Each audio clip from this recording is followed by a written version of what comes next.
Hey, welcome to part 4 of a beginner's guide to shooting video. If you missed parts 1, 2, or 3, be sure to check those out so you know where we're at. We went over cameras, lighting, audio, all that good stuff that you will need if you're going to be starting a life in video, whether you start your own video business or you're starting a YouTube channel. In part 4, I'm going to be going over the kind of stuff that you need, like the computers, memory cards, your own space, very briefly. But I'm mostly just going to chat with you about what it's like to have a life in video, what it's like to own your own business, a videography forward business, and what it's like to have your own YouTube channel. So go ahead and subscribe if that's the kind of stuff that you like, or if you saw the other videos, or if you just want to see any of this stuff in general. Thank you. So before we chat about what it's like to have a life in video, I'm going to very quickly talk to you about some of the base stuff that you need beyond all the stuff that we talked about in parts 1 through 3. The number one thing that you're going to need beyond all that stuff is a fast computer, because whenever I started shooting video 6 years ago, I knew way more about cameras and everything else than I did about computer specs. And I had a 2015 13-inch MacBook Pro, which is a powerful enough computer for a lot of things, but for shooting and for editing 4K video, it's not. My computer kept crashing over and over and over again. I had no idea why. I filmed a wedding, was trying to edit a wedding highlight reel, and my computer crashed 4 or 5 times before I started looking into it.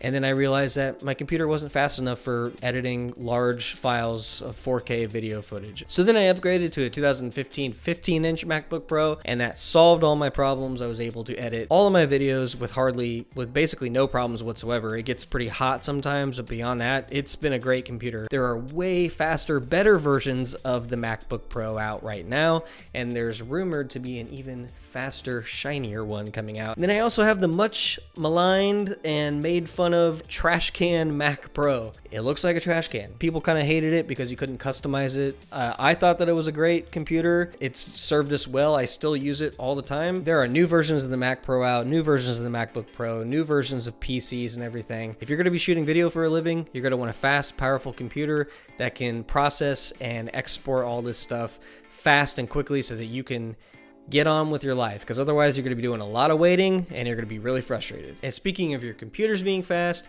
you're also going to want fast memory cards. So if you don't know what you're doing with the video, you might see a memory card like a 256 gig or a 128 gig memory card that's twice as expensive as another 128 gig memory card.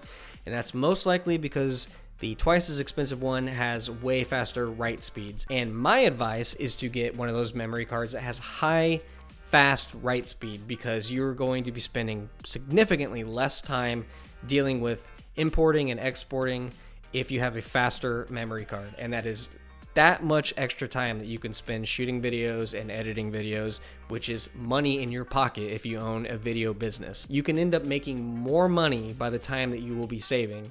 So spend that money ahead of time initially to get faster stuff. I'd also recommend getting some solid state drives that you can dump your footage off to and that you can edit through, like these little Samsung solid state drives that I have. I'll put a link to those in the description. I have 3 of those things. I use them every time I shoot video, and they're great. So this is Final Cut Pro, by the way. This is a video I did with my wife the other day, and this is a quick little timeline that you can just see in the background.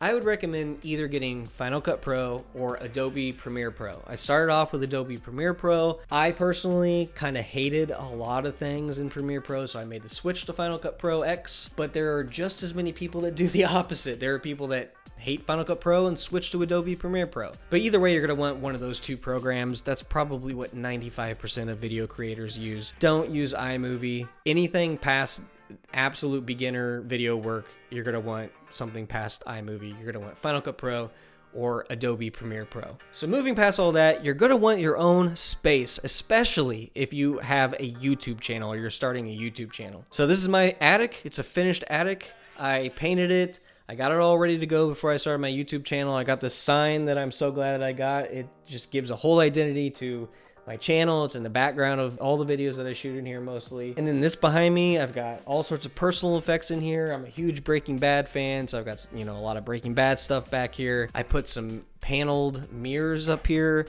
and some Govee light strips so that there's some extra stuff for the eye to catch on to. You can see movement behind me. You can see the lights. People are going to be more likely to click, watch, and continue watching your videos if you have eye-catching stuff in them in the background, as opposed to if you were standing in front of a plain piece of drywall. These lights, for example, I can change these every video so they set a different kind of a mood, different kind of a look. Let's say that you have a Twitch streaming channel and it's all done in your room. You're going to want to make sure that you have personal effects in there and stuff that's interesting to watch and look at, because 100% of your videos are going to be done in that room. So just have a space and make it your own. Also, make sure that it is as soundproof as you can get it, or far enough away from the noise of your house, if you have animals, if you have children, so that you don't have to constantly do take after take after take because there were, crashing sounds or yelling or noises or barking. The only downfall is I hit my head on the ceilings, the slanted ceilings, and there's not a ton of space to move around and do a lot of stuff, and it gets really hot up here in the summer. But otherwise,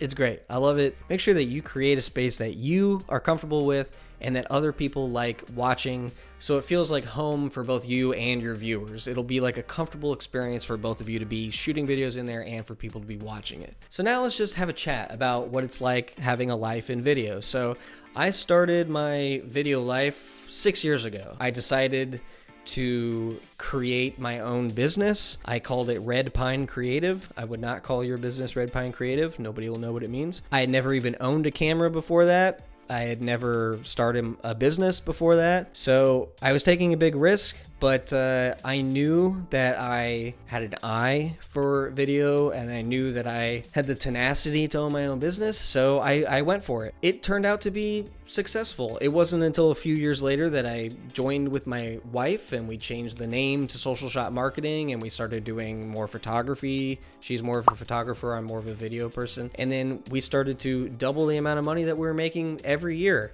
And I loved working with her. We had some clients that I absolutely loved. We had some car dealership clients that were a blast to work for. I really thoroughly enjoyed some of the clients, like the car dealership clients, for example, and a few other clients that I had were amazing people. And then for every amazing, awesome client that we had a few terrible ones. I mean, I know that that comes with the territory with a lot of, owning businesses or whatever, but yeah, we had some clients that even if they paid us well, they kept us up every night with anxiety and heartburn, constant worry and constant stress, and a lot of sleepless nights. And that actually started to happen more towards the end of our business before we lost it to COVID-19. COVID-19 hit, the pandemic hit, and we lost everything. We had a couple clients, the car dealership clients actually, that wanted to keep us around, but it just wasn't viable because my wife's high risk and there was a lot of traveling involved, and losing all of our other clients meant that the amount of money that we would be still making just from them wasn't enough to sustain us anyway. But that led me into transitioning into my YouTube channel, which I had the idea for probably 2 months before the pandemic hit. I had this idea to do a climate change YouTube channel eventually, and I didn't know when I was going to do it. I probably would have kept delaying it and tried to, work further on our business that we had and do it down the road. But then once the pandemic hit, then there were, no excuses. That was the perfect time to start it. So even though I'm making $0 right now from the YouTube channel because I'm not monetized yet, it is a blast. And so I'm going to talk to you all about the differences now between YouTube and owning your own video business. So whether or not you do YouTube or own your own video business, there's a lot of just grind involved. You have to grind. You have to do a lot of stuff for free for your video business in order to build a portfolio before anyone will even hire you in the first place. And then you have to deal with a bunch of, the annoying in and outs of owning a business and all that kind of stuff. With YouTube, it's a lot more freedom. It's a lot more fun. I don't have to worry about anybody telling me what to do. I get to do exactly what I want to do. It is 9 o'clock at night, and I'm shooting this video just casually in my house. Right after this, I can just go do whatever I want. Go walk down the stairs and just go do whatever I want. Didn't have to travel anywhere for this. I didn't have to worry about how long it took for me to set things up, how many times I went over this video in my head. It's just way more casual, fun, rewarding, even though there's a massive difference in the paychecks. Like I went from, having 10 clients giving me 10 paychecks every month to 0, and I'm making $0 right now. I still am so much more just personally rewarded doing a YouTube channel. My advice, even though I've only started this 4 months ago, my advice from that and from looking up YouTubers and hearing what they constantly all say is, if you're thinking about starting a YouTube channel, just do it right now. Start it now. So I came up with the idea in April, and it wasn't until October that I shot my first video. And in that time, I came up with the name, the logo, video ideas, all sorts of stuff. But honestly, my number one thing that was holding me back was I was trying to lose some weight before I started the channel. And looking back, it was kind of a mistake because I did lose weight. I ended up losing 30 pounds before I started the YouTube channel. But then right after I started the YouTube channel, I became super busy doing that, and my focus on diet and exercise went from this to this. And I've ended up gaining back, quite a few of those pounds after starting the YouTube channel. So my point is, you can make every excuse in the book to delay starting your channel, to delay hitting that record button. But the number one thing I hear from YouTubers, and from what I'm telling you from having a YouTube channel for only 4 months, but what I'm telling you is start it. Just start it now. You're going to be intimidated. You're going to be scared. You're not really going to feel like you know what you're doing, but you're going to get so much more comfortable and be so much further ahead if you just start now, as opposed to waiting a year or waiting 5 years before you do it. There are YouTubers that I've seen that said that they had the idea to start a YouTube channel back in 2010, and they didn't start it until 2018. Now they're successful, but if they would have started that channel 8 years before, they would be that much more successful, that many more subscribers, that much more watch hours, that much more money coming in, 8 more years of all of that. And everyone just says, I wish I would have started sooner. I wish I would have started sooner. YouTube is a grind. Unless you are incredibly lucky and you get, some viral videos right up front, it's going to most likely, if you are 99.9% of creators, it's just going to be a grind. You're going to have to do video after video after video before YouTube starts recognizing you, before it starts picking you up. I've heard from people sometimes that they've been doing YouTube for years before they got monetized, which is one of my biggest scares, because I'm trying to turn this into a way to make money. Also, we give 50% away of everything we make to climate relief efforts.